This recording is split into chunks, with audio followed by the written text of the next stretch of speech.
Hello everyone, welcome to Eklavya study point. I am Sachin. आज मैं आप सभी को क्लास 12th इंग्लिश की जो विस्तास बुक है उसके सारे चैप्टर्स की इजी समरी वन शॉट में करवाने वाला हूं।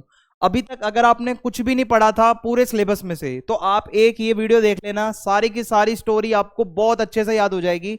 इजी समरी होगी, quick revision, save your time.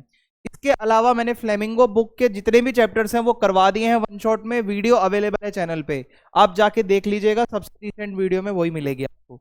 और हम आगे बढ़ते हैं। अगर आपकी कोई क्वेरी होती है तो आप इंस्टा पे मैसेज कर सकते हैं और मैं इसकी पीडीएफ बहुत जल्द अपलोड कर दूंगा टेलीग्राम चैनल पे। क्लास 12 ईएसपी न्यू ग्रुप नाम से हमारा चैनल है, आप इसको ज्वाइन कर लेना। वहां पे ही आपको जो नोट्स हैं बाकी भी मिल जाएंगे, अदर सब्जेक्ट्स के भी। तो विस्तास बुक से जो सबसे फर्स्ट चैप्टर है हमारा वो है द थर्ड लेवल। ठीक है, तो थर्ड लेवल जो हमारा चैप्टर है उसको समझने की कोशिश करते हैं। सबसे पहले मैं आपको बताता हूं इसका इंट्रो। तो the third level is a psychological and science fiction story, यानी कि फिक्शनल है। सबसे पहली बात, इसमें जो भी बताया जा रहा है वो सब फिक्शनल है, कुछ रियल लाइफ का कोई ऐसा इंसिडेंट नहीं है। और साइकोलॉजिकल है, दिमाग से रिलेटेड है कहीं ना कहीं। That explore the theme of time travel, ठीक है, escapism and the blending of reality with fantasy. हमारी कुछ फैंटेसीज होती है, हम चाहते हैं कि ऐसा हो वैसा हो। कभी कभी हम अपने मन में टाइम ट्रैवल करने लगते हैं कि हम बहुत पुराने जमाने में पहुंच गए हैं, कभी हम बहुत ज्यादा फ्यूचर में पहुंच जाते हैं। तो ये सारी चीजें फिक्शनल हैं, इस चैप्टर में पहले ही बता दूं। The story follows Charlie. जो मेन कैरेक्टर है हमारी स्टोरी का, कहानी का, उसका नाम है चार्ली, जो कि 31 ईयर ओल्ड मैन है, जो कि डिस्कवर करता है एक mysterious third level at Grand Central station in New York. तो जो न्यूयॉर्क जगह है वहां पे ग्रैंड सेंट्रल नाम से एक स्टेशन है, रेलवे स्टेशन बेसिकली। तो वहां पे थर्ड लेवल एग्जिस्ट ही नहीं करता इन रियलिटी, बट इस बंदे को ऐसा लगता है कि थर्ड लेवल एग्जिस्ट करता है। और उसके बाद क्या होता है, that seemingly transports him to the year 1894। उसको लगता है जब वो थर्ड लेवल पर जैसे ही पहुंचता है उस स्टेशन के, तो वो एकदम से टाइम ट्रेवल करके 1894 के समय में पहुंच जाता है। तो ये सारी कहानी है टाइम ट्रेवल की। However the story leave the reader questioning whether this third level truly exist और is just a product of Charlie's imagination. कहानी के एंड में आपका दिमाग खराब हो जाएगा, आप सोचोगे कि ये रियलिटी है या उसकी इमेजिनेशन थी। तो ये आपसे खुद क्वेश्चन करेगा चैप्टर एट द एंड, आपको क्या लगता है कि ये क्या था। तो सबसे पहले मैं आपको बताऊं the concept of the third level ये है क्या। जो कहानी का नरेटर है, यानी कि जो कहानी का मेन कैरेक्टर है वो है चार्ली। वो ये क्लेम करता है कि जो ग्रैंड सेंट्रल स्टेशन है उस पे एक थर्ड लेवल भी एग्जिस्ट करता है, even though officially there are only two. Officially अगर बात करें तो सिर्फ दो ही वहां पे लेवल्स हैं, बट चार्ली कहता है कि नहीं भाई, वहां पे तो 3 लेवल हैं। तो he has discuss this with a psychiatrist who dismisses it was a waking dream wish fulfilment. वो एक साइकेट्रिस्ट से जाके मिलता है तो वो उसको कहता है कि भाई ऐसा कुछ भी नहीं है, ये तो जागते हुए सपने देख रहा है। Meaning that Charlie is simply daydreaming, कि वो दिन दिहाड़े सपने देख रहा है to escape from the harsh realities of modern life. उसकी मॉडर्न लाइफ में बहुत प्रॉब्लम्स हैं, इस वजह से वो इन सभी प्रॉब्लम से बचने के लिए दिन दिहाड़े सपने देखता है और अलग ही एक इमेजिनेशन की दुनिया में जीता है। Charlie's wife Louisa is also concern about his claims. So जो लूजा है वो भी बहुत ज्यादा परेशान रहती है कि भाई ये चार्ली क्या क्या बोलता रहता है। तो despite others doubting him, Charlie insist that the third level is real. सभी लोग उस पर डाउट करते हैं कि थर्ड लेवल जैसी कोई चीज नहीं है, बट चार्ली कहता है कि है। Charlie's experience at the third level. अब वो थर्ड लेवल पे क्या क्या चीजें एक्सपीरियंस करता है मैं आपको बताता हूं। वन इवनिंग, एक शाम का समय था, Charlie is rushing home from work. अपने ऑफिस से घर की तरफ बहुत तेजी से भागता हुआ जो है चार्ली आ रहा था, and enters Grand Central station to take the subway. तो एक शाम का समय था, वो जब अपने घर की तरफ आ रहा था तो he accidentally takes a wrong turn. वो गलती से एक गलत रास्ते पर चला जाता है and find himself in an unfamiliar corridor that leads to downward. और उसको लगता है कि वो किसी ऐसे कॉरिडोर में आ गया है जहां वो पहले कभी नहीं आया, जो कि धीरे धीरे धीरे धीरे उसको डाउनवर्ड्स लेके जाता है।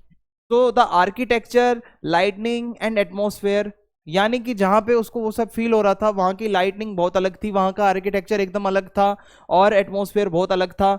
और उसको लगता है कि मैं टाइम ट्रैवल कर चुका हूं, मैं कोई पुराने जमाने में आ गया हूं। Finally he emerges into what he believe is the third level of grand Central station. Finally अब वो एक ऐसी जगह पे पहुंचता है जिसको वो थर्ड लेवल बता रहा है। ग्रैंड सेंट्रल स्टेशन का, ठीक है। फाइनली वो वहां पे पहुंच चुका है। The strange world of 1894। अब उसको लगता है वो 1894 में पहुंच चुका है। अब उस समय का जो वर्ल्ड था वो कैसा था मैं आपको बताता हूँ। Charlie notice several strange differences in the third level. वो कहता है थर्ड लेवल स्टेशन पे जब मैं पहुंचता हूं तो वहां बहुत सारे मैंने चेंजेस देखे। सबसे पहले the information booth is old fashion. जो इंफॉर्मेशन बूथ होता है जहां से हम क्वेरी अपनी करते हैं तो वो बहुत पुराने तरीके का था, लकड़ी का बना हुआ था। The ticket counter clerk wears a green eye shade and sleeve protectors which were common in the 19th century। तो उस समय जो टिकट वगैरह काटने वाला होता है टिकट काउंटर पे बंदा, उसने भी कुछ ऐसा ही पहना हुआ था जो बहुत पुराना था, 19th सेंचुरी का था उसका फैशन जो वो कर रहा था। The lights are gas lamp not electric bulb. और गैस से वो लाइट जली हुई थी, वहां पे कोई इलेक्ट्रिसिटी नहीं थी। People are dressed in old fashion suits. लोगों ने भी पुराने तरीके के फैशन वाले सूट पहने हुए थे, उनकी दाढ़ी थी, उन्होंने टोपियां पहनी हुई थी। And women wear long skirts. लंबी लंबी स्कर्ट्स पहनती थी जो उस टाइम की वीमेन थी। तो देर आर ब्रास स्पिटन्स, ठीक है, ब्रास के बने हुए स्पिटन्स जिसमें वो लोग थूकते वगैरह हैं, on the floor, which were use in the late 19th century. एक न्यूज़पेपर का नाम है द वर्ल्ड, नाम से एक न्यूज़पेपर आता था, वो था जून 11 1894 का। Confirm his suspicion. अब जब वो उस न्यूज़पेपर को देखता है, उस पर डेट लिखी थी 1894 और वो बहुत पुराना न्यूज़पेपर था। चार्ली को लगता है पक्का भाई अब मैं कोई पुराने जमाने में पहुंच चुका हूं, मेरा कोई डाउट नहीं है, क्लियर हो गया। Charlie's desire to escape to the past. तो वो जब वो देखता है कि वो 1894 में पहुंच गया है, चार्ली डिसाइड करता है to buy tickets for Galesburg Illinois, a peaceful town where he went to school. यानी कि उसको लगता है अब जब मैं यहाँ पहुंच गया हूँ तो क्यों ना मैं गेल्सबर्ग में जाऊं, जो एक शांतिपूर्ण जगह है जहां पे जाके मेरे को बहुत अच्छा लगेगा। He dreams of living in a simpler time where. वो चाहता था एक सादा जीवन जीना, बिल्कुल पुराने जमाने वाला, जहां पर देर आर बिग हाउसेस, बड़े बड़े घर हों, हरे हरे लॉन्स हों, और पीसफुल समर इवनिंग्स जहां पे वो अपनी स्पेंड करे। People sit on porches, smoke cigars and talk quietly. ठीक है, लोग वहां पे आराम से बैठते हो, सिगार वगैरह फूकते हो और आराम से बातें करते हो। There is no fear of war. कोई लड़ाई ना होती हो, कोई मॉडर्न लाइफ ना हो, ऐसी जिंदगी जीना पसंद करता था जो चार्ली है। However, when he tries to buy the tickets, the clerk rejects his modern currency claiming it is fake। अब उसको लगता है कि 1894 में है और जब वो गया है तो करेंसी उसके पास अपनी मॉडर्न वाली है। तो जब वो टिकट लेता है तो क्लर्क वाला काउंटर है उस पर बंदा कहता है भाई तू मेरे को पुरानी करेंसी क्यों दे रहा है, ये फेक है। उसको लगता है कि अब मैं अरेस्ट ना हो जाऊं, तो चार्ली क्विकली वहां से भाग जाता है थर्ड लेवल से। और उसके बाद जब वो होश में आता है रियलिटी में, उसको वो वापस से थर्ड लेवल कभी नहीं मिलता। Charlie's attempt to return to the third level. अब इसके बाद चार्ली फिर से कोशिश करता है कि किसी तरह मैं किसी तरीके से मैं वापस से वहां पहुंचूं। तो the next day Charlie withdraws $300 from the bank and convert it into old style currency. वो अपने बैंक जाता है, $300 निकलवाता है और उसको कन्वर्ट करवाता है, पुरानी करेंसी उसके बदले लेता है। ही searches for the third level. वो दोबारा से उसी जगह पे जाता है, रेलवे स्टेशन वगैरह पे, उसको वो चीज दोबारा नहीं मिलती जो उसने एक्सपीरियंस करी थी, बिकॉज वो फिक्शनल था, वो रियलिटी नहीं थी, वो इमेजिनेशन थी। His wife Louisa becomes worried and ask him to stop looking. उसकी जो वाइफ है बहुत परेशान हो जाती है, वो कहती है ये क्या हो गया है, इसको क्या ढूंढ रहा है। इवेंचुअली चार्ली गिव अप कर देता है, वापस अपनी हॉबी की तरफ लौटता है जो उसका काम था स्टैंप कलेक्शन का। वो स्टैंप लाता था अलग अलग तरीके के, उसको कलेक्ट करता था, ये उसकी हॉबी थी। The shocking twist, Sam's disappearance. अब जो उसका साइकेट्रिस्ट जो दोस्त था उसका नाम था सैम। तो चार्ली का जो दोस्त है सैम वीनर, जो कि एक साइकेट्रिस्ट था, सडनली खबर आती है कि वो गायब हो गया है शहर से। Charlie suspect that Sam has found the third level. Charlie को शक होता है कि क्या ये जो मेरा दोस्त सैम है ये भी तो वहीं नहीं पहुंच गया जहां से मैं होके आया हूं, वो वापस ट्रेवल तो नहीं कर गया, टाइम ट्रेवल। तो एक दिन क्या होता है, while looking through his stamp collection, वो अपनी स्टैम्प्स कलेक्शन को देख रहा होता है, तो चार्ली को मिलता है एक फर्स्ट डे कवर। इसका मतलब होता है a special envelope with a dated stamp, यानी कि एक एनवलप होता है बहुत स्पेशल, उसमें एक स्टैम्प होती है, ठीक है, फर्स्ट डे कवर कहा जाता है इसको। और ये उसको जब दिखता है तो वो बहुत ज़्यादा शॉकिंग होता है उसके लिए, क्योंकि the envelope is postmarked July 1894। उस पर जो डेट उसको लिखी हुई मिलती है वो 1894 की मिलती है उस स्टैम्प पे। And was mail to Charlie's grandfather in Galesburg. उसको चार्ली के ग्रैंडफादर को किसी ने मेल किया था जब वो गेल्सबर्ग में थे, और उसके अंदर एक लेटर है, the letter inside is from Sam, और उसमें एनवेलप में जो लेटर है वो सैम ने भेजा है। अब भाई ये कंफ्यूजिंग है ना कि सैम तो उसके जमाने का है और ये स्टैम्प वगैरह तो पुराने जमाने की है, तो उसमें क्या होता है, कंफर्म हो जाता है कि वो जो सैम है वो थर्ड लेवल पे पहुंच चुका है और अब वो 1894 में जी रहा है, क्योंकि जो लेटर आता है ना सैम का, उस पर डेट 1894 लिखी है। ठीक है, तो अब यहाँ पे देखो साइम जो सैम है वो साइकेट्रिस्ट है, तो वो उस तरीके से उसका वो ट्रीटमेंट कर रहा है। उस लेटर में क्या लिखा था, सैम उसको बताता है चार्ली को कि मैं 1894 में हूँ। कहता है बहुत पीसफुल सीन है भाई, यहाँ पे लोग बैठे हैं आराम से, पियानो बज रहा है, लेमोनेड पार्टीज चल रही हैं, और वो चार्ली और लुइजा को कहता है कि तुम भी ढूंढते रहो थर्ड लेवल और मेरे पास जल्दी आ जाओ, हम वापस दोबारा से मिलेंगे, और ढूंढते रहो। द फाइनल रिवीलेशन, रिवील होता है कि सैम एक साइकेट्रिस्ट है, सबको पता है, मैंने आपको बता ही दिया था। तो Charlie visits a stamp and coin store, वो दोबारा एक दुकान पे जाता है, and learns that Sam exchanged $800 for old currency. Sam ने कुछ पैसे बदलाए थे ओल्ड करेंसी लेने के लिए, जो $800 है वो अपनी तरफ से दिए और बदले में उसने ओल्ड करेंसी ली। तो ओल्ड करेंसी तो वही लेगा ना जो बंदा टाइम ट्रेवल करेगा। तो ये सारी सीन है। तो जब वो नोट ऐसे बदलता है तो उसको पता चल जाता है कि हाँ भाई ओल्ड करेंसी ये लेके गया है, तो ये पक्का वहीं पे ही गया होगा। This means that Sam had actually prepared to live in 1894, और चार्ली को पूरा पूरा कंफर्मेशन हो जाता है कि हाँ भाई उसका दोस्त जो है वो 1894 में जा चुका है, कंफर्म हो जाता है, ठीक है, कि वो पास्ट में चला गया है। आयरनिकली होता क्या है, सैम वॉज अ साइकेट्रिस्ट, हम सभी को पता है कि वो साइकेट्रिस्ट है, who had dismiss Charlie's belief in time travel, और आपको याद हो तो कहानी के शुरू में ही उसने नकार दिया था कि ऐसा थर्ड लेवल जैसा कुछ है नहीं। Yet he himself found the third level and used it to escape from modern life, और वो खुद भी इसी चीज में दिखाता है चार्ली को कि भाई मैं भी वहां पहुंच चुका हूं और यहाँ पे सब कुछ वैसा ही है जैसा तूने बताया था। तो ऐसा होता है कि वो खुद साइकेट्रिस्ट है लेकिन वो खुद उसी चीज में एट द एंड फंस जाता है। अब क्वेश्चन आपके लिए है कि क्या उसने कोई ऐसा गेम खेला है चार्ली के साथ, या रियलिटी में वो कुछ ऐसा हुआ है, व्हाट डू यू थिंक। वैसे तो फिक्शनल स्टोरी है, तो भाई फिक्शनल स्टोरीज में कुछ भी हो सकता है, तो इसको ऐसा रियल लाइफ से मत जोड़ना, क्या हुआ था क्या नहीं हुआ था, ठीक है। अब यहाँ पे हमारा जो नेक्स्ट चैप्टर है वो है द टाइगर किंग। ठीक है, टाइगर किंग में क्या बताया जाता है, तो आइए समझते हैं। Tiger King is a satirical short story by कल्कि कृष्णमूर्ति। जो राइटर है उनका नाम कल्कि कृष्णमूर्ति है, जो कि क्या करते हैं, कुछ लोग अंधविश्वास की तरफ बहुत विश्वास करते हैं कि भाई ये नहीं किया तो वो हो जाएगा, वो नहीं किया तो ये हो जाएगा। तो स्टोरी एक महाराजा की है जिसका नाम था जंग जंग बहादुर। एक राजा था जिसको कहा जाता था टाइगर किंग। क्यों कहा जाता था, स्टोरी के एंड में आपको पता चलेगा। असली नाम है उसका महाराजा जंग जंग बहादुर। जहां पे वो रहता था उसका साम्राज्य का नाम था प्रतिबंधपुरम। ठीक है, प्रतिबंधपुरम।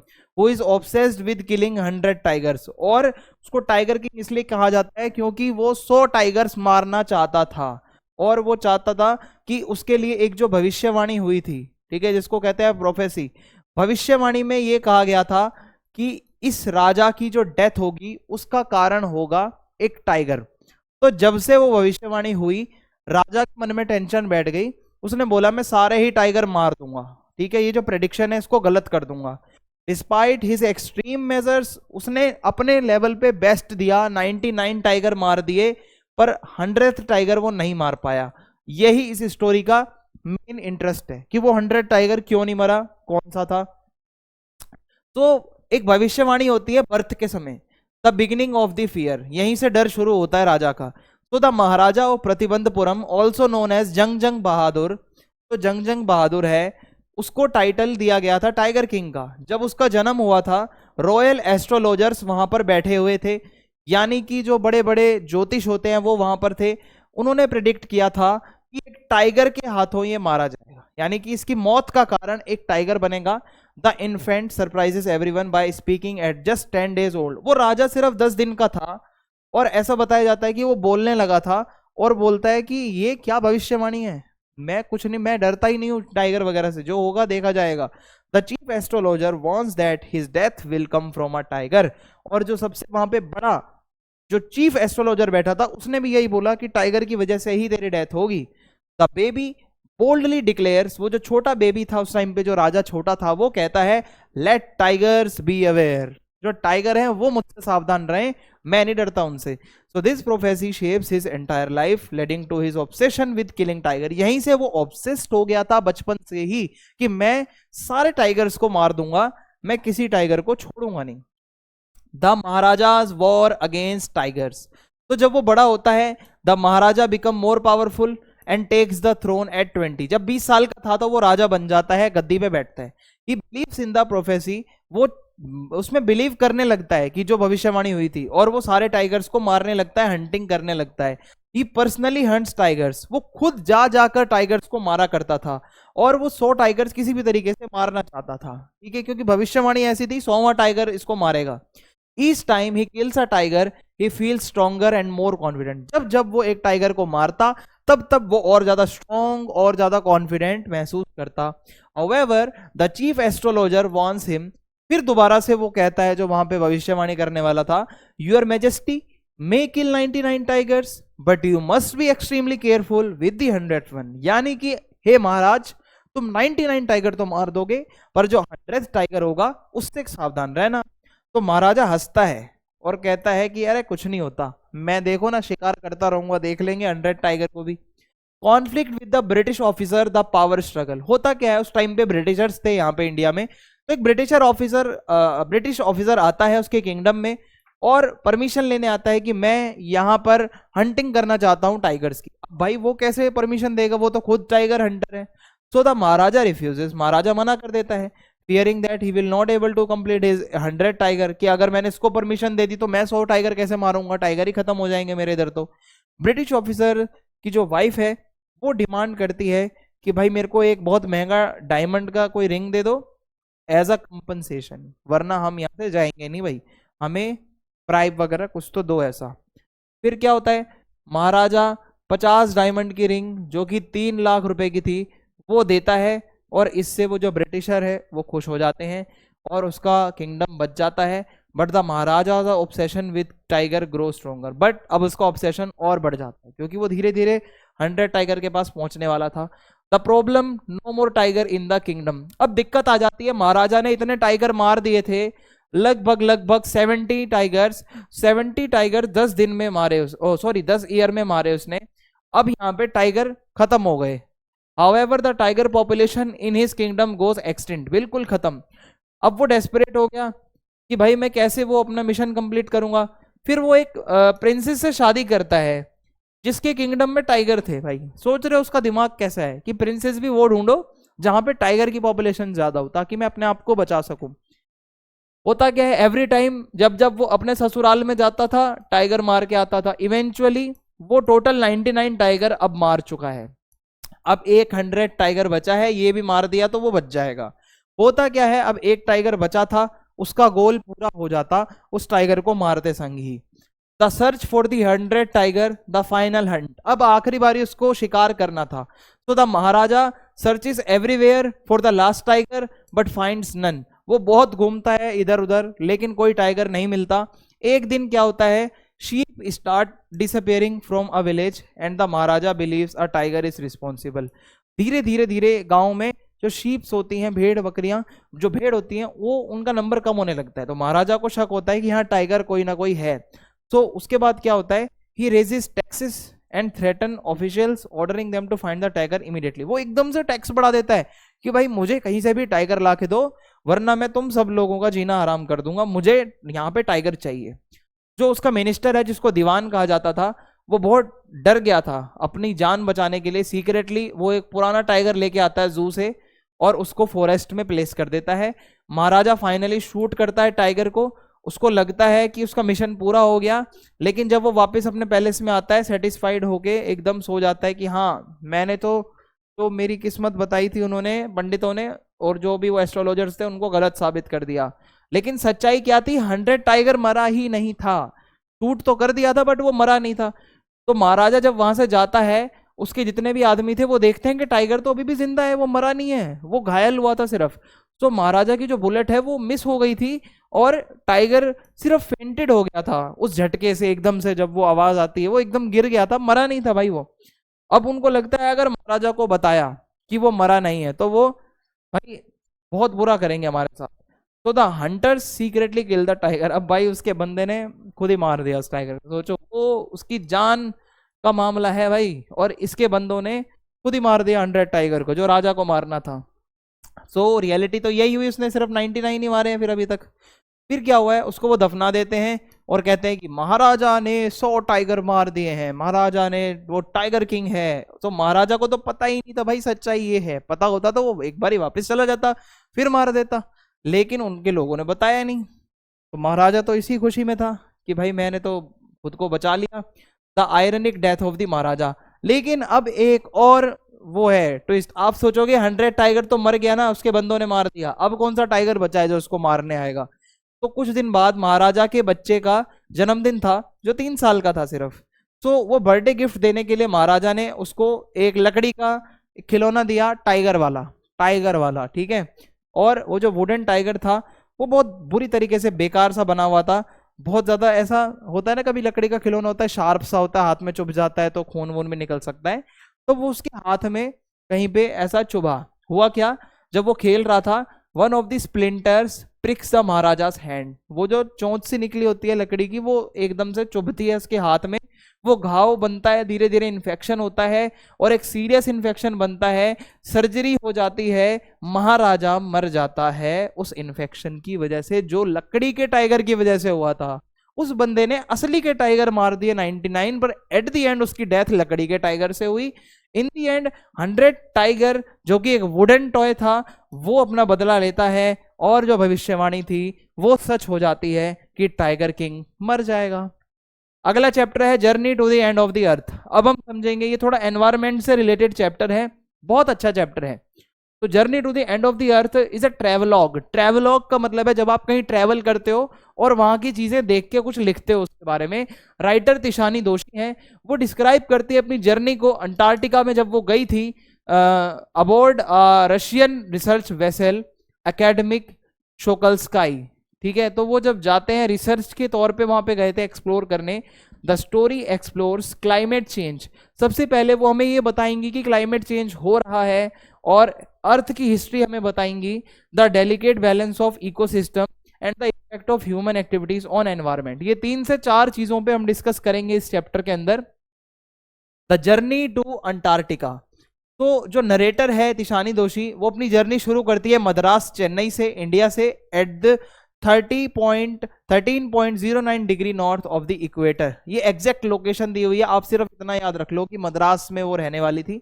वो क्या करती हैं, 9 टाइम जोन्स को क्रॉस करती हैं, इतनी दूर पहुंचती हैं, 6 चेक पॉइंट्स को मतलब क्रॉस करके, 3 वाटर बॉडीज को क्रॉस करके फिर अंटार्कटिका पहुंचती है। यानी कि कहते हैं ना 7 समुंदर पार करके जाना, वैसा वाला सीन है कि वो बहुत दूर जाती है। आफ्टर 100 आवर ऑफ ट्रेवल, 100 घंटे से प्लस टाइम लग गया उनको पहुंचते पहुंचते, फाइनली वो एक बर्फ से पूरे ढके हुए कॉन्टिनेंट पर पहुंचती है। और बहुत ये लंबी जर्नी के बाद रिलीफ फील होता है कि फाइनली मैं आ गई। वंडर भी फील होता है, एकदम चौंक जाती है अंटार्कटिका को देखकर कि सब वाइट ही वाइट, चारों तरफ बर्फ ही बर्फ। अमेजमेंट, बहुत अमेजिंग फील करती हैं that India and Antarctica were once part of the same land मास।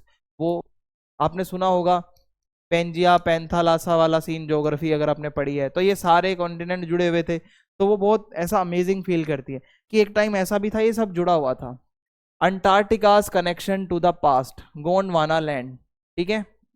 अब मैं अगर आपको बताऊं 650 मिलियन ईयर पीछे जाओगे तो अंटार्कटिका जो है वो गोंडवाना लैंड का एक हिस्सा था, ठीक है। तो गोंडवाना लैंड क्या था, एक पूरी जो अपनी ये जो पूरा अर्थ है, ये एक टाइम पे पूरा एक ही हुआ करता था, ठीक है। इसका जो ये सदर्न वाला पार्ट है ये गोंडवाना लैंड है। तो यहाँ पे जो उस टाइम के सारे जो ये जुड़े हुए थे लैंड मासेस, तो उसी का ही एक पार्ट है जो अंटार्कटिका है। तो गोंडवाना की बात करें तो वो बहुत वार्मर क्लाइमेट था, और बहुत ज़्यादा डाइवर्सिटी थी, फ्लोरा एंड फोना की भी, वहाँ पे पेड़ पौधे बहुत ज़्यादा थे। बट मिलियन ईयर जब ऐसे गुजरते गए, ठीक है, और ये सारे लैंड मासेस ऐसे टुकड़े होते गए, टुकड़े होते गए, दूर दूर जाते रहे फोर्स की वजह से, तो आज की डेट में कॉन्टिनेंट्स हमारे बने हैं, ठीक है। इस तरीके से हमारी अर्थ की हिस्ट्री रही है। The moment of tectonic plates, जब ये जो हमारी टेक्टोनिक प्लेट्स होती हैं, बेसिकली जो बड़े बड़े लैंड मास होते हैं, ये हमारी टेक्टोनिक प्लेट्स हैं, ठीक है।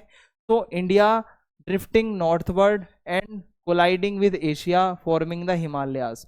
तो इंडिया भी इसी तरीके से धीरे धीरे धीरे ऊपर जाता गया और हिमालय से जाके ऐसे दोनों ऐसा टच हुआ, तो हिमालय आज की डेट में ऐसा बन रहा है, एशिया में जाके मिल गया था इंडिया अपना। तो South America separating and forming the Drake Passage which created the cold Antarctic circumpolar current. यानी कि सिमिलरली ऐसा ही हुआ कि जो साउथ अमेरिका है, South America separating and forming the Drake Passage, इसके सेपरेशन से क्या बना, ड्रेक पैसेज बना, विच क्रिएटेड, इसी ने क्या बनाया, ठंडा जो अंटार्कटिका है आपका। तो दिस हिस्टोरिकल पर्सपेक्टिव, ये हिस्ट्री जब आप पढ़ते हो, साइंटिस्टों ने जब इसको बताया तो हमें पता चलता है कि क्लाइमेट चेंज धीरे धीरे हुआ है, एवोल्यूशन हुआ है, ये चीजें एकदम से नहीं थी, ये हुई हैं। Antarctica a unique and surreal landscape, बहुत यूनिक है, ये ऐसा कॉन्टिनेंट है जो सबसे ड्राई है, सबसे ठंडा है, बहुत ज़्यादा हवाएं चलती हैं अर्थ पे।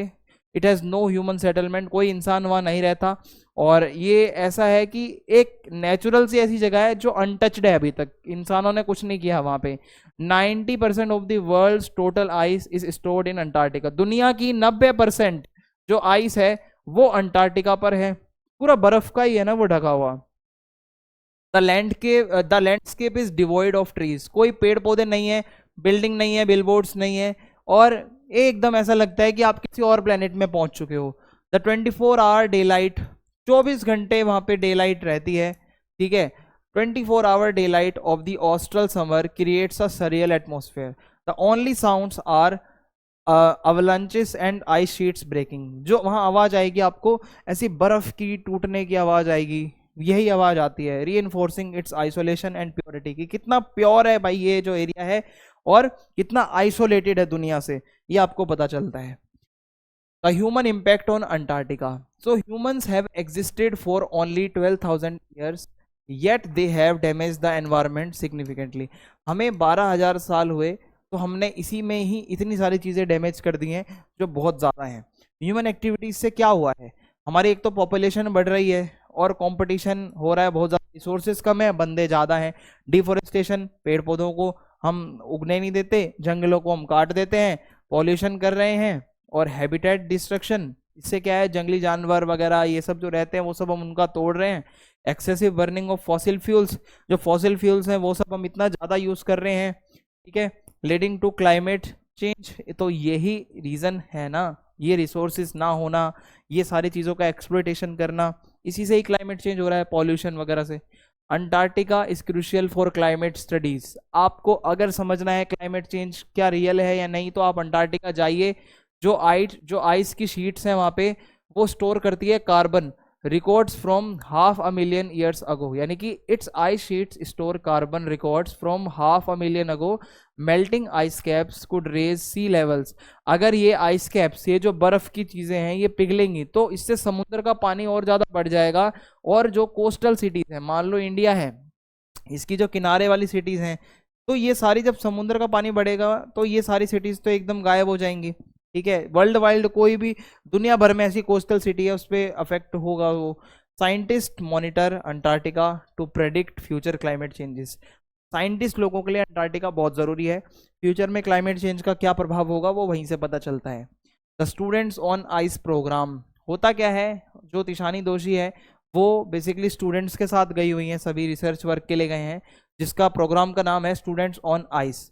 ये प्रोग्राम कौन लीड कर रहा है, जियोफ ग्रीन नाम से है कोई। So Geoff Green initially took rich tourist to Antarctica, Geoff Green जो है वो पहले भी बहुत ज़्यादा टूरिस्ट को अंटार्कटिका लेके जा चुके हैं, but later realise that high school students would be better. वो कहता है टूरिस्ट ले जाने से अच्छा है बच्चों को लेके जाओ, क्योंकि कल की जनरेशन आने वाली यही है, इन्हीं को ही एनवायरनमेंट बचाना है, तो बच्चों को वो लेके जाना शुरू करते हैं।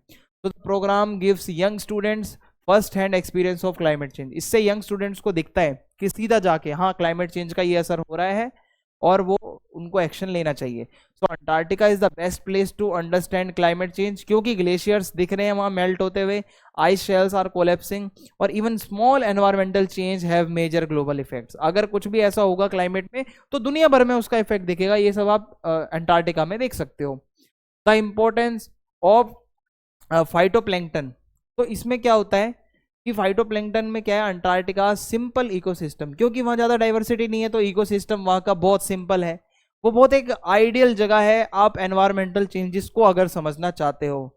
तो होता क्या है, कुछ छोटे छोटे टाइनी मरीन प्लांट्स होते हैं पानी के अंदर के, are the foundation of the southern ocean's food chain. So they absorb carbon. ये जो प्लांट्स होते हैं ये कार्बन डाइऑक्साइड को एब्जॉर्व करते हैं और ऑक्सीजन को प्रोड्यूस करते हैं फोटोसिंथेसिस से। तो ठीक है, ये आपको पता होगा, इतना आपने साइंस में भी पढ़ा है, ये बहुत सिंपल सी चीज थी।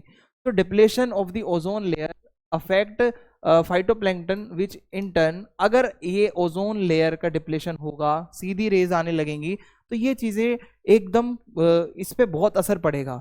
इससे क्या है, फूड चेन डिसरप्ट हो जाएगी, जिससे कि जो मछलियां हैं, वेल्स हैं, बर्ड्स हैं, उन सबको क्या मिलेगा। इससे क्या होगा कि पूरे दुनिया का कार्बन साइकिल डिस्टर्ब हो जाएगा, ग्लोबल वार्मिंग बढ़ेगी। तो ये स्टोरी हमें यही बताती है, एक लेसन देती है कि take care of the small things, छोटी चीजों का ध्यान रखो, and the big things will fall into place. छोटी चीजों का ध्यान रखोगे तो बड़ी चीजें अपने आप होंगी, आप अगर छोटी चीजों का ध्यान नहीं रखोगे तो कुछ नहीं होगा। Walking on the ocean a life changing experience. फिर क्या होता है, अंटार्कटिक सर्कल के पास में देयर शिप अकेदमिक शुकल्स की, जो उनका जो पानी का जहाज है उसका नाम है अकेदमिक शुकल्स की, वो एक जगह रुक जाता है। एक मोटा वहां पे कुछ ऐसा ऐसा ऑब्स्ट्रक्शन सा था जो बर्फ का था। So the captain allows passengers to step on to the ice and walk on the ocean. और कैप्टन कहता है कि उतरो और ये जो पूरा जो आइस का ये ओशियन है इसके ऊपर आप चल के देखो कैसा लगता है। तो बहुत ज्यादा ऐसा लग रहा था मानो एक एक मीटर तक तो उसमें बर्फ जमी हुई थी। 180 metre of freezing ocean water, 180 metre तक तो पानी जमा हुआ था उसमें ओशियन का। और crab eater seals lounge on the ice like stray dogs under a tree. वहां पे सील्स करके, वो आपने देखा है बर्फ वाला जो एकदम ग्लेशियर होता है, वहां एक जानवर होता है, सील्स कहते हैं जिसको, वो वहां पे आते हैं। ठीक है, तो लगता है हाँ भाई कुछ लोग तो रहते हैं वहां पे। This moment makes the author realise how everything on earth is interconnected, कि भाई कितना सुंदर लगता है कि वहां पर भी कुछ जानवर वगैरह हैं। The big question, the future of earth. सबसे बड़ा सवाल है हमारे इस दुनिया का फ्यूचर क्या है। So Antarctica was once a warm place but now frozen, तो एक टाइम पे वो गर्म जगह थी, आज जमी हुई है। तो ऑथर को बहुत हैरानी होती है कि what if Antarctica becomes warm again, क्या होगा अगर वो दोबारा से गर्म हो जाएगा। विल ह्यूमन सर्वाइव, कि अगर एकदम से वो सारा पिघल गया तो वो सी लेवल बढ़ जाएगा, सारा पानी एकदम जो कोस्टल एरियाज हैं वो तो खत्म ही हो जाएंगे। तो the visit leaves her hopeful. जब वो इस विजिट से वापस आती है तो उनको लगता है कि जो स्टूडेंट्स थे ये जब देखेंगे तो इनको ये चीज़ फील होगी कि हम दुनिया को बचा सकते हैं, अभी भी कुछ गया नहीं है, अपने हाथ में है। फाइनल मैसेज यही है, a lot can happen in a million years, बहुत कुछ हो सकता है, but what a difference a day makes. ठीक है, लेकिन आप आज क्या कर रहे हो उससे बहुत बड़ा डिफरेंस आ सकता है। द एनिमी हमारा नेक्स्ट चैप्टर रहने वाला है। अब जो हमारा अगला चैप्टर है वो है द एनिमी। एनिमी कौन होता है, हमारा दुश्मन।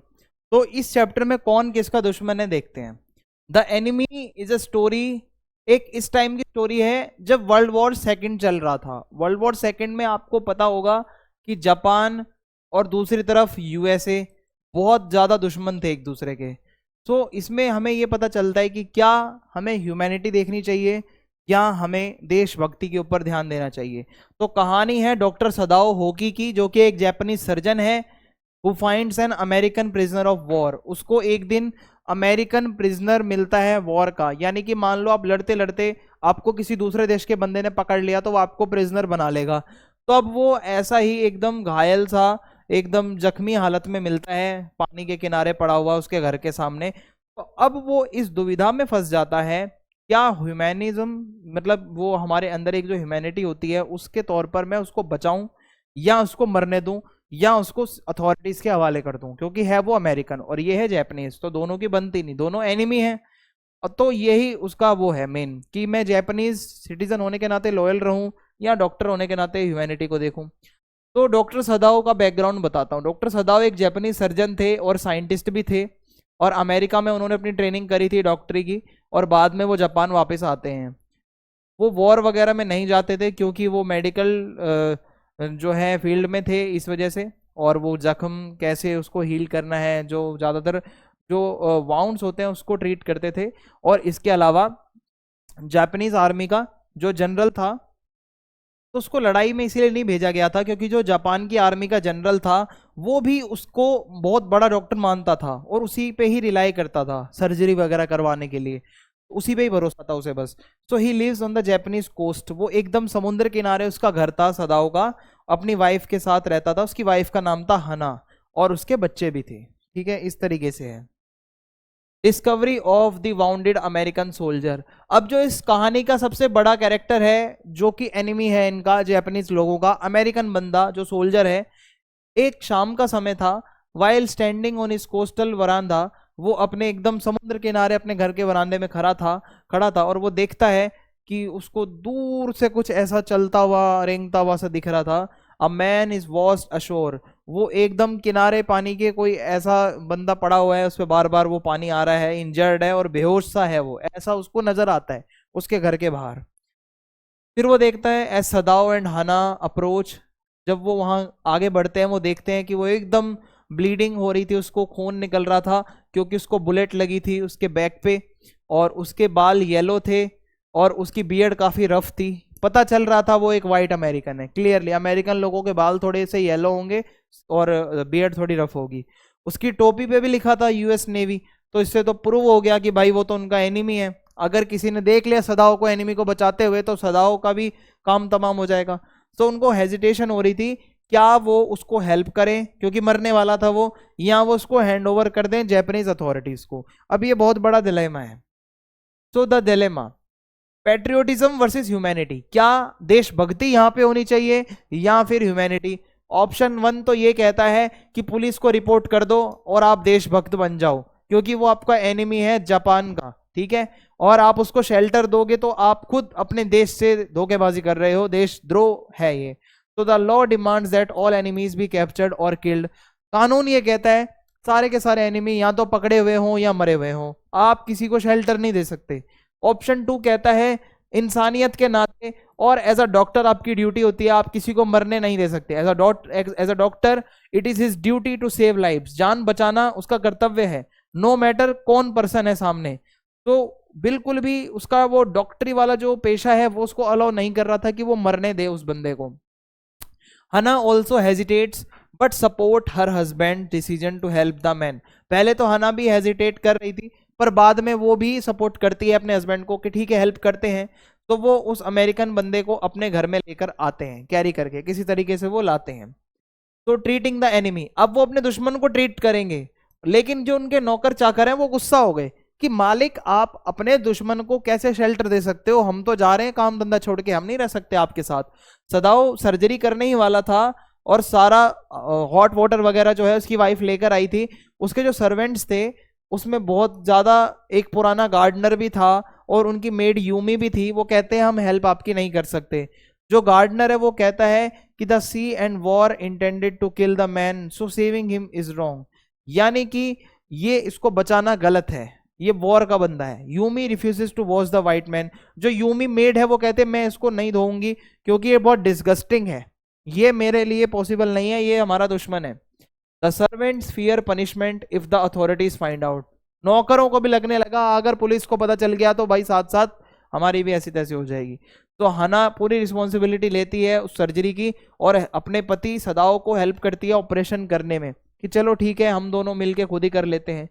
The surgery saving the enemy soldier, surgery पूरी होती है, वो बुलेट अमेरिकन सोल्जर की बॉडी से निकाल लेते हैं डॉक्टर सदाओ और हना मदद करती है पूरी पूरी। बट उसको बहुत ज़्यादा सिक फील हो रहा था जब वो देखती है इतना ज़्यादा ब्लड निकलता है। उसकी जो कंडीशन थी वो स्टेबलाइज होती है क्योंकि नहीं बचाते तो वो मर जाता, but they cannot keep him for ever, पर वो हमेशा के लिए तो उसको नहीं रख सकते अपने साथ में। अब he remains weak and silent, वो बहुत ज़्यादा वीक हो जाता है, साइलेंट रहता है। Aware of the risk the family is taking, ठीक है, उसको पता है कि बहुत तगड़ा रिस्क है। The fear of discovery servants leave the house, होता क्या है कि जितने भी नौकर चाकर थे वो अपने जॉब छोड़कर चले जाते हैं कि भाई सदाओ तो अरेस्ट होगा, हम तो निकले यहाँ से।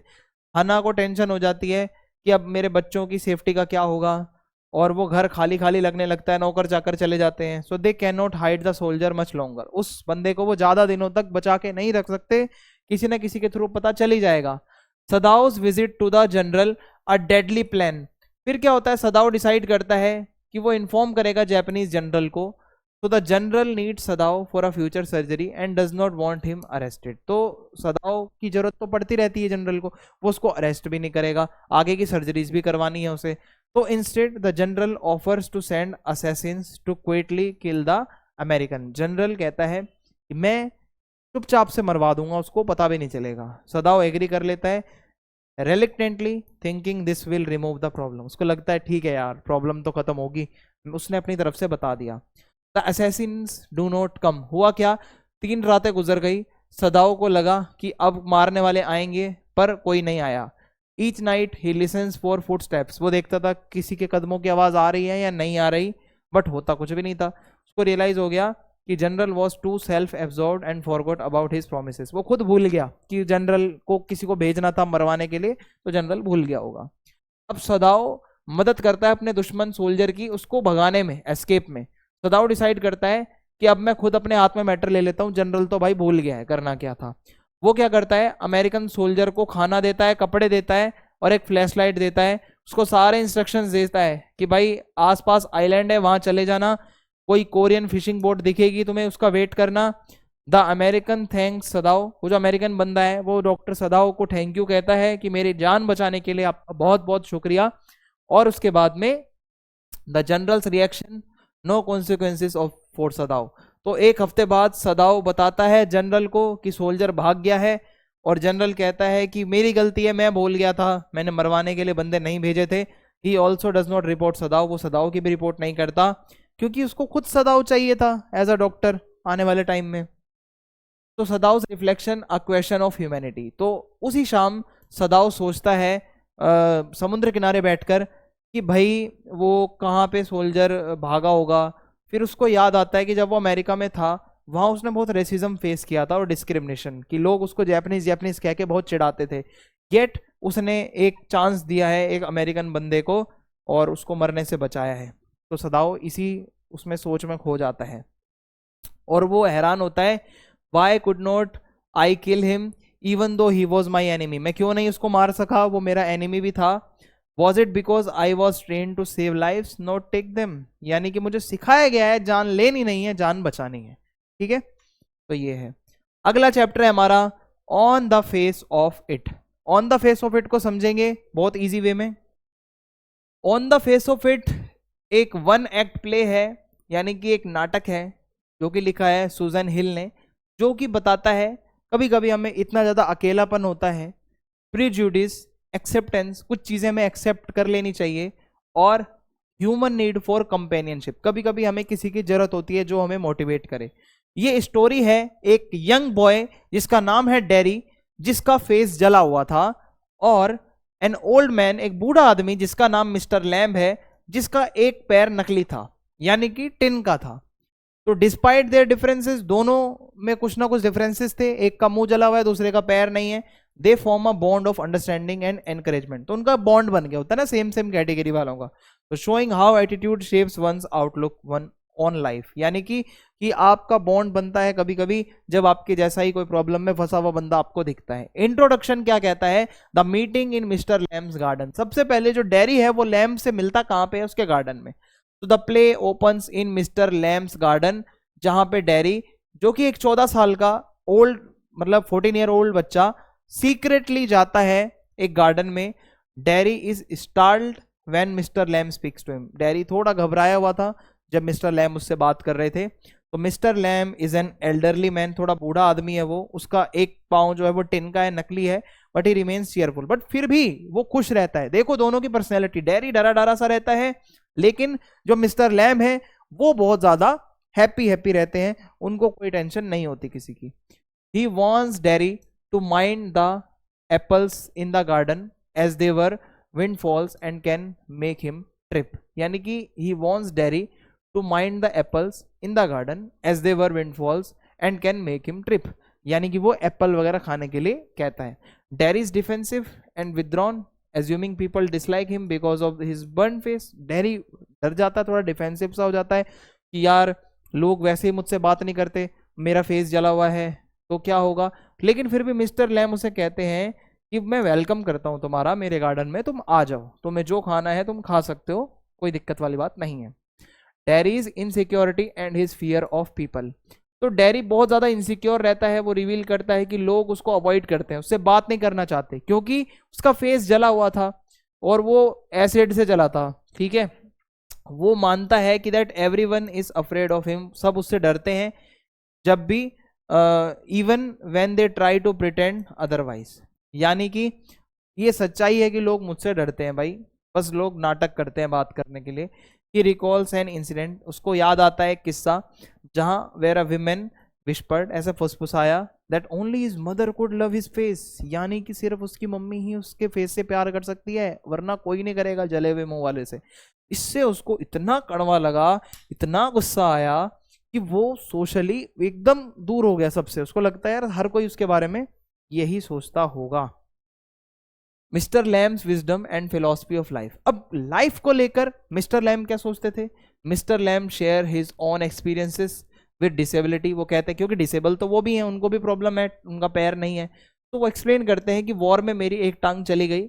और वो डेरी को कहते हैं कि लाइफ इज अबाउट पर्सपेक्टिव, आप कैसा पर्सपेक्टिव रखते हो। People call some plants weeds and others flowers but all are part of nature. कुछ लोग प्लांट्स को वीड भी कहते हैं, कुछ लोग फ्लावर भी कहते हैं, सारा है तो नेचर का ही पार्ट ना। Similarly Derry is no less important than others. तो वो कहता है डेरी तुम भी इंपॉर्टेंट हो, आपके ऊपर कितने भी स्कार्स हैं, कितना भी जला हुआ है, पर आपकी भी इंपॉर्टेंस है। He believes that focusing on pain and rejection only leads to self isolation। आप दर्द को ही फोकस करते रहोगे तो आप हमेशा आइसोलेट रहोगे। वो डेरी को इनकरेज करता है कि अपने आप को एक्सेप्ट करो, एंजॉय करो लाइफ को, जैसे हो वैसे रहो, आपको ज्यादा घबराने की जरूरत है ही नहीं। The theme of loneliness Mr Lamb solitude. अब क्या होता है, मिस्टर लैम अकेले रहा करते थे अपने इतने बड़े घर में, और हमेशा अपना गार्डन का दरवाजा खुला रखते थे, वो कोई भी आए कोई भी उनसे बात करे, वो अच्छा लगता था उनको, कोई उनको कंपनी दे, इंजॉय करते थे वो, ठीक है, देखना दुनिया कैसे चलती है। तो वो डेरी को कहते हैं कि people call him Lamey Lamb, Lamey Lamb, यानी कि वो लंगड़ा है, वो उसका पैर नहीं है, ये है वो है, बट वो टेंशन नहीं लेता। He keeps himself engaged by reading, वो रीडिंग करता रहता है और मतलब नेचर को देखता है, सुनता रहता है, लोगों से बात करता रहता है। तो लैम्ब जो है बहुत चिल बंदा है, एकदम बहुत बढ़िया। Dairies transformation a change in outlook. होता क्या है, कन्वर्सेशन प्रोग्रेस होती है तो डेरी थोड़ा सा लाइफ को लेकर डिफरेंटली देखने लगता है कि हाँ सच बात कह रहे हैं ये, और वो थोड़ा कंफर्टेबल हो जाता है मिस्टर लैम से बात करते हुए, जो आज तक उसको किसी और के साथ इतना कंफर्टेबल महसूस नहीं हुआ था।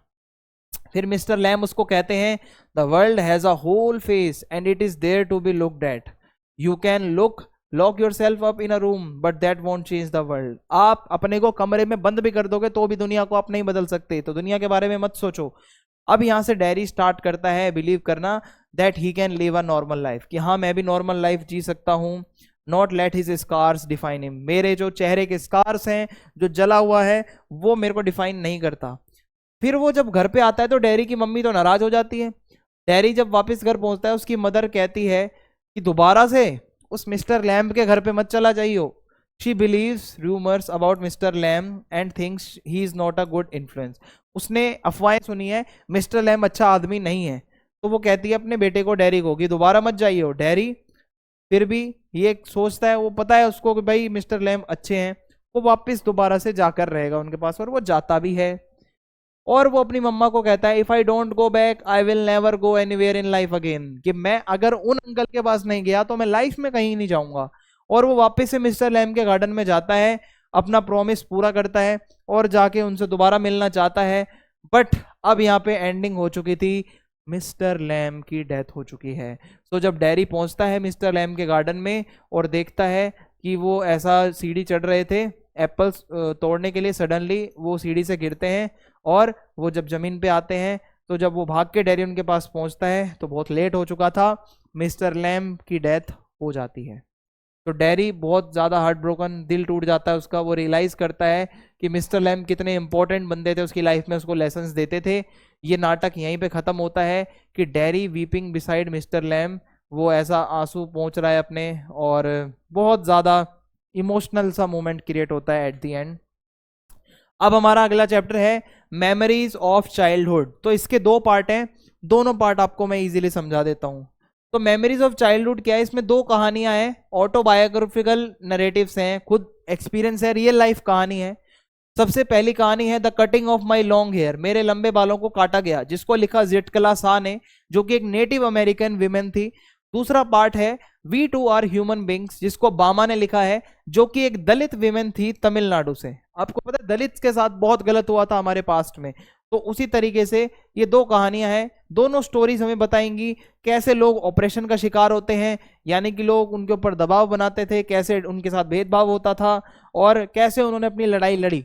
तो ये सारी कहानियां हैं। सबसे पहली जो कहानी है वो है the cutting of my long hair by Zitkala Sa. तो हम जिटकला सा ने क्या बताया है आइए देखते हैं। बैकग्राउंड कुछ ऐसा है कि जिटकला सा गर्ट्रूड सिमंस बोनिन इसका पूरा नाम है।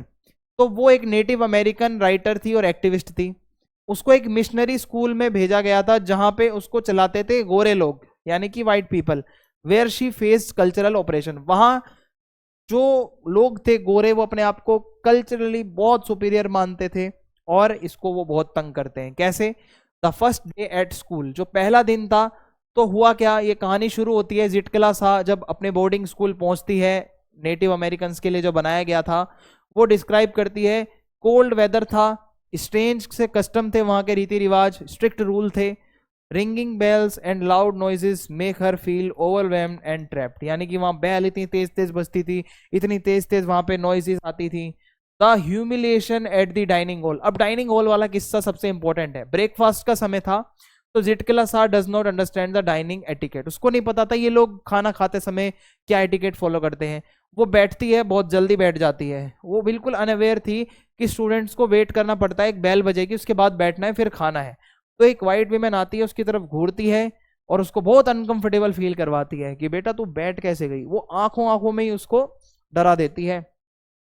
The cutting of her long hair a loss of identity, होता क्या है, Zitkala Sa learns that the white women plan to cut her hair, वही बंदी जो उसको घूर रही थी अब वो इस मूड में थी कि इसके बाल काटूंगी इस बच्ची के। और उनके कल्चर में क्या था, बड़े बाल रखना एक सिंबल होता है स्ट्रेंथ और ऑनर का। जो बाल कटवा देती है लड़कियां, ऐसा वो बताती है कि उनको गलत माना जाता है। Only captured warriors and cowards have their hair cut short, यानी कि जो ऐसे बुजदिल होते हैं ना, जो बेकार बंदे हैं, उन्हीं के ही बाल काटे जाते हैं उसके कल्चर में। She hides under a bed, वो छुपने की कोशिश करती है ताकि वो हेयर कट ना हो उसका, बट उसको घसीटते हुए निकाला जाता है। वो बहुत स्ट्रगल करती है, रोती है, बहुत बीच बचाव में कोई नहीं आता, रेजिस्ट करती है, but her thick braids are cut off, उसके जो मोटे मोटे बाल थे वो काट दिए जाते हैं। She feels like a defeated animal losing her spirit and identity, उसको लगता है उसकी आइडेंटिटी चली गई, उसकी स्पिरिट चली गई है, बहुत बुरा लगता है उसे। तो ये कटिंग ऑफ माई मतलब लॉन्ग हेयर, ये छोटी सी कहानी थी। पार्ट 2 है we too are human beings, ये बामा ने लिखा है। अब इसमें कास्टिज्म जो था इंडिया का वो बताया जाता है कि कास्ट सिस्टम जो था, डिस्क्रिमिनेशन बहुत ज्यादा था। तो बामा एक दलित राइटर है तमिलनाडु की। शी नरेट्स, वो अपनी कहानी बताती हैं अपने बचपन की, जब वो उन्होंने देखा कि कास्ट डिस्क्रिमिनेशन कितने पीक पर था इंडिया के अंदर एक टाइम पे। वो देखती है कि जब वो आती थी, बच्ची थी जब वो वापस आती थी स्कूल से, तो वो देखती थी गली मोहल्ले में क्या चल रहा है। तो वो देखती थी मंकी परफॉर्म कर रहे हैं, बंदरों का नाच चल रहा है, स्ट्रीट वेंडर्स खड़े हैं, टेम्पल का रिचुअल वगैरह चल रहा है, वो चारों तरफ देखते हुए आती थी। पीपल सेलिंग फूड, कोई वहां पे खाना बेचता है, कोई फ्रूट्स बेचता है, कोई स्नैक्स बेचता है, कोई कहीं पे पॉलिटिकल स्पीच चल रही है, कहीं पे स्ट्रीट प्ले चल रहा है। और ऐसे देखते देखते वो घर पे पहुंचती है घंटों लगाकर, और lost in the excitement of village life. तो इस तरीके से वो एक्साइटेड रहती है ये सब देखते देखते। The incident at the threshing floor caste discrimination, अब ये एक ऐसा इंसिडेंट था जो बहुत ज्यादा कास्ट डिस्क्रिमिनेशन का एग्जाम्पल था, बहुत बड़ा। एक दिन क्या हुआ, बामा देखती है एक एल्डर, एक बूढ़ा व्यक्ति फ्रॉम हर कम्युनिटी, उन्हीं के दलित कम्युनिटी से था, वो एक फूड का पैकेट लेकर जा रहा था बहुत अलग तरीके से, ऐसे पकड़ के, ऐसे पकड़ के यूं लेके जा रहा था। क्यों? क्योंकि केयरफुली उसने पकड़ा था कि मेरा हाथ खाने से टच ना हो जाए। वो देखती है और वो धीरे धीरे वो पैकेट अपने मालिक को पकड़ा देता है। So the landlord takes the food and eats it without concern. तो वो खाना डायरेक्ट हाथ में ले जाता, तो वो उसका मालिक नहीं खाता, पाउच में डलवा के ऊपर से पकड़वा के मंगवाया। अब उसको पता चला कि ये अनटचेबिलिटी का एग्जाम्पल था। घर पे जब वो आई अपने बड़े भाई को, जिसको वो अन्ना कहती थी, वो बताती है कि अन्ना अन्ना आपको पता है कि ऐसा करके वो कोई आया और पाउच लेकर वो अंकल जी ने उनको दे दिया। अब उस बेचारी बच्ची को नहीं पता था कि ये क्या हुआ है। उसका भाई बताता है कि वो जो एल्डर है वो हमारी कम्युनिटी के थे, दलित थे, और वो खाने को टच नहीं कर सकते थे because it was mean for an upper caste person. वो किसी ऊंची जाति के बंदे का खाना है, हम उसको टच नहीं कर सकते। बामा शॉक्ड हो जाती है, एंग्री हो जाती है, वो क्वेश्चन करती है कि why Dalits are treated as an मतलब अनटचेबल। ऐसा अनटचेबल क्यों ट्रीट, मतलब अनटचेबिलिटी क्यों है इतनी ज्यादा, हमें अनटचेबल क्यों माना जाता है? जब हमारे हाथ भी साफ हैं, हम धोकर आ रहे हैं सब कुछ, तो हमें अनटचेबल क्यों कहा जा रहा है? हम भी तो इंसान हैं, we too are human beings. तो the path to empowerment education as resistance. उसका भाई समझाता है अगर हम पढ़ाई करेंगे, आगे बढ़ेंगे, तो लोग हमारी रिस्पेक्ट करेंगे। नॉलेज ही पावर है, आप जितना पढ़ोगे उतना लोग आपकी इज्जत करेंगे। और education can help break caste barrier. ये जो कास्ट सिस्टम के बैरियर्स हैं ये एजुकेशन से ही टूटेंगे। बामा डिसाइड करती है कि मैं आज से बहुत ज्यादा पढ़ूंगी, determined to overcome caste based operation. ये जो कास्ट के आधार पर जो भेदभाव होता है ये मैं खत्म करवाऊंगी। बाद में वो एक राइटर बनती हैं और दलित के स्ट्रगल्स के ऊपर बहुत कुछ लिखा है उन्होंने। इस तरीके से ये इनकी कहानी है। तो इसी के साथ में यहाँ पे हमारा जो विस्तास बुक का था ये सारा सीन यहाँ पे एंड है। आप ये सारे चैप्टर्स की समरी सुन लेना। फ्लेमिंगो की मैंने बनाई दी है, आपका काम बन गया। पूरे साल कुछ नहीं पढ़ा, समरी याद है, क्वेश्चन आएंगे, आप आराम से आंसर लिख दोगे। चैनल सब्सक्राइब कर देना, वीडियो को लाइक करें, फीडबैक लिखें और दोस्तों के साथ वीडियो को शेयर करें। जय हिंद, जय भारत।